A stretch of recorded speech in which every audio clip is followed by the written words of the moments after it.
Chceli nakrútiť jeden film, no zrazu majú dva. Z rozpočtu pritom neminuli ani cent navyše.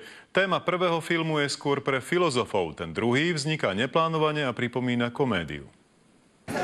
No ideme cvične. Dobre, poď akcia. Paráda.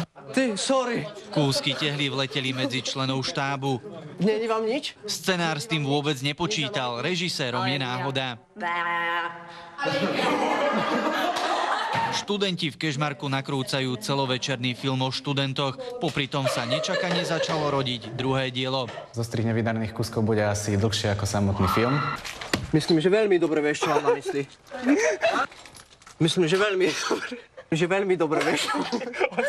Najviac úsmevov rozdáva Ester. Potvrdila to aj pri našom rozhovore.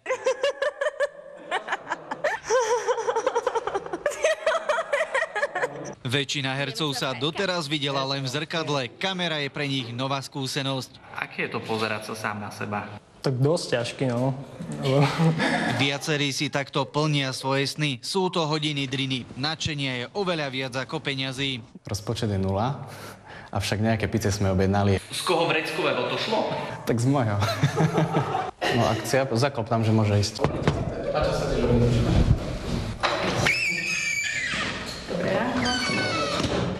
Film s názvom To len zachraňujem svet uvidia diváci tesne pred Vianocami. Ten druhý, oveľa úsmevnejší, špeciálnu premiéru mať nebude. Pustia ho hneď za titulkami. Samozrejme pozvem, koho bude môcť, pretože chceme plné kino, nie?